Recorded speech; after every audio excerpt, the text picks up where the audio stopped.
بسم اللہ الرحمن الرحیم۔ السلام علیکم۔ 10 لوگ ایسے ہیں جن کو موت کے وقت تکلیف نہیں ہوگی۔ وہ کون سے 10 خوش نصیب لوگ ہیں جن کو موت کے وقت بھی تکلیف نہیں ہوگی؟ ناظرین، حالت نزاع کے وقت مسلمان کو جو تکلیف آتی ہے، اس پر رب العزت کی جانب سے اس بندے کو نیکیاں ادا کی جاتی ہیں، جیسا کہ سنن ابن ماجہ میں روایت ہے کہ حضرت عائشہ رضی اللہ تعالی عنہا سے مروی ہے کہ رسول اکرم صلی اللہ علیہ وآلہ وسلم ان کے پاس تشریف لائے، اس حال میں کہ ان کے پاس ان کا کوئی قریبی رشتہ دار موت کی سختی میں مبتلا تھا۔ رسول اکرم صلی اللہ علیہ وآلہ وسلم نے مشاہدہ فرما کر حضرت عائشہ رضی اللہ تعالی عنہا سے فرمایا، اپنے رشتہ داروں پر غمگین نہ ہو، اس لیے کہ یہ اس کی نیکیاں ہیں۔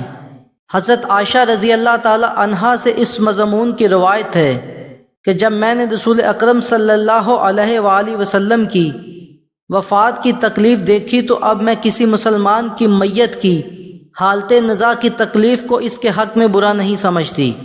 لہٰذا حدیث سے معلوم ہوتا ہے کہ نزاع کے وقت ہونے والی سختی مرنے والے کی بدعمالیوں کا ہرگز نتیجہ نہیں ہوتی، بلکہ مسلمان کے حق میں اس پر اجر و ثواب اور گناہوں کی معافی کی امید رکھنی چاہیے۔ ناظرین، سیدنا عثمان غنی رضی اللہ تعالی عنہ نے فرمایا، دنیا میں 10 لوگ ایسے ہیں جن کو مرتے وقت بھی تکلیف نہیں ہوگی، بلکہ ان کی روح آسانی سے نکلے گی، کیونکہ حالت نزاع میں انسان کی آدھی روح اندر اور آدھی روح باہر ہوتی ہے اور بندہ تکلیف میں ہوتا ہے، اور اس وقت انسان کو اتنی پیاس لگتی ہے کہ ایک مرنے والا چاہتا ہے کہ سمندر کا پورا پانی پی جاؤں، اور اگر وہ ساتوں سمندر کا پانی بھی پی جائے تب بھی اس کی پیاس ختم نہیں ہوگی۔ روح نکلتے وقت انسان کو جو تکلیف ہو رہی ہوتی ہے وہ ناقابل بیان ہے۔ حضرت عثمان غنی رضی اللہ تعالی عنہ نے فرمایا، 10 لوگ ایسے ہیں جنہیں مرتے وقت ذرا بھی تکلیف نہیں ہوگی، یعنی موت آسانی سے ہوگی اور بغیر تکلیف کے ہوگی۔ پوچھا گیا، حضرت وہ کون سے 5 لوگ ہیں جنہیں موت کی سختی میں بھی نرمی میسر ہوگی؟ تو آپ نے فرمایا کہ پہلا وہ شخص ہے جو اپنے ماں باپ کی موت کے بعد وراثت کا حصہ اپنی بہنوں کو پہنچانے میں جلدی کرتا ہے۔ ایسا نہ ہو کہ بہن کے بچے بھوک سے بلکتے رہیں اور تم بہن کے حق پر قبضہ کیے رہو، اور بہن اس انتظار میں ہو کہ میرا بھائی میرے ماں باپ کی وراثت میں سے کب مجھے حصہ دے گا، کیونکہ بعض دفعہ یہ بات دیکھنے میں آئی ہے کہ اگر بہن کی شادی نہیں ہوئی ہوتی تو ماں باپ کی وفات کے بعد بھائی جہیز کی صورت میں اس کو وراثت کا حصہ دے دیتا ہے۔ اور یاد رہے کہ اسلام کے اندر بہن کو جہیز دینا فرض نہیں، جبکہ اس کا وراثتی حق دینا فرض ہے۔ حضرت سعید بن زید رضی اللہ تعالی عنہ فرماتے ہیں کہ رسول اکرم صلی اللہ علیہ وآلہ وسلم نے فرمایا، جو شخص کسی کی تھوڑی سی زمین پر قبضہ کرے گا، قیامت کے دن 7 زمینوں میں سے اتنی ہی زمین اس کے گلے میں توق کے طور پر ڈالی جائے گی۔ لہٰذا بر وقت حصہ دینے والے کی روح موت کے وقت آسانی سے نکلتی ہے۔ نمبر 2، یتیم کی کفالت کرنے والا۔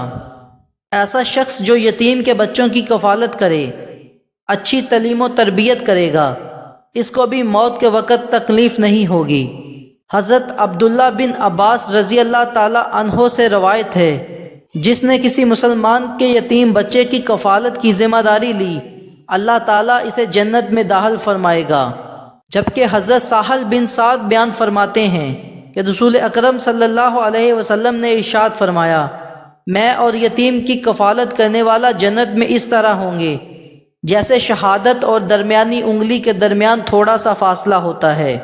نمبر 3، کثرت سے صدقہ کرنے والا شخص، یعنی ایسا شخص جو اللہ اور رسول اللہ صلی اللہ علیہ وآلہ وسلم کی رضا کے لیے اپنے مال و دولت میں سے صدقہ کرتا ہے کہ جب وہ اپنے ایک ہاتھ سے کسی کو دیتا ہے تو دوسرے ہاتھ کو پتہ بھی نہ چلے، تو اس صدقہ کرنے والے شخص کی روح بھی آسانی سے نکلے گی۔ نمبر 4، نرم دل والے، یعنی وہ لوگ جو دوسروں کی غلطیوں کو بھلا کر انہیں معاف کر دیتے ہیں۔ ایسے شخص کو موت کے وقت سختی محسوس نہیں ہوگی، کیونکہ اس نے لوگوں کے ساتھ دنیا میں نرمی اختیار کی تھی، اور اللہ بھی اس کے ساتھ نرمی کا معاملہ فرمائے گا۔ حضرت ابو ہریرہ رضی اللہ تعالی عنہ سے روایت ہے کہ نبی کریم صلی اللہ علیہ وآلہ وسلم نے فرمایا، جنت میں ایسے لوگ داخل ہوں گے جن کے دل چڑیوں جیسے ہوں گے، یعنی چڑیوں کی طرح ان کے دل نرم ہوں گے۔ نمبر 5، نماز کی ادائیگی۔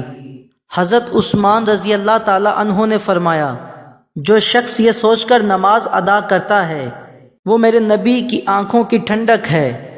نماز دین کا ستون ہے، نماز مومن کی معراج ہے، اور اسلام اور کفر میں تفریق ہے، تو وہ بھی موت کے وقت کسی قسم کی تکلیف میں مبتلا نہیں ہوگا۔ نمبر 6، قرآن پڑھنا اور دوسروں کو سکھانا، یعنی جو شخص خود بھی قرآن پڑھتا ہو دوسروں کو بھی سکھائے۔ اور پھر فرمایا، راتوں کو تنہائی میں اٹھ کر قرآن پڑھا کرو اور قرآن پڑھتے وقت رویا کرو، اگر رونا نہ آئے تو رونے کی کوشش کر لیا کرو۔ حضرت داتا عثمان علی حجویری سے کسی نے پوچھا کہ حضرت اگر رونے کی کوشش بھی کریں تو پھر بھی رونا نہ آئے تو پھر کیا کریں؟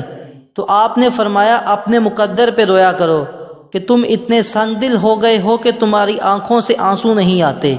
نمبر 7، بیٹیوں کی پرورش کرنے والا۔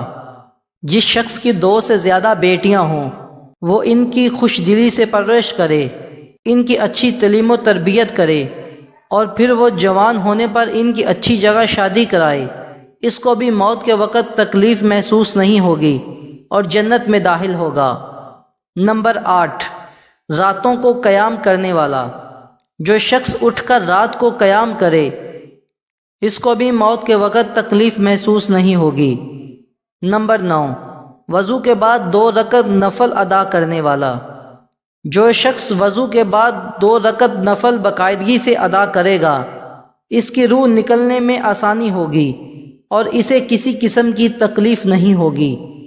اللہ پاک سے دعا ہے کہ ہم سب مسلمانوں کی موت کے وقت کی سختی کو دور فرمائے اور ہمارا خاتمہ ایمان پر فرمائے، آمین۔ کمنٹ کے اندر آمین کہہ دیا کریں، ہو سکتا ہے کہ کسی کا کہنا اللہ پاک کی بارگاہ میں قبول ہو جائے اور بخشش کا وسیلہ بن جائے۔ شکریہ۔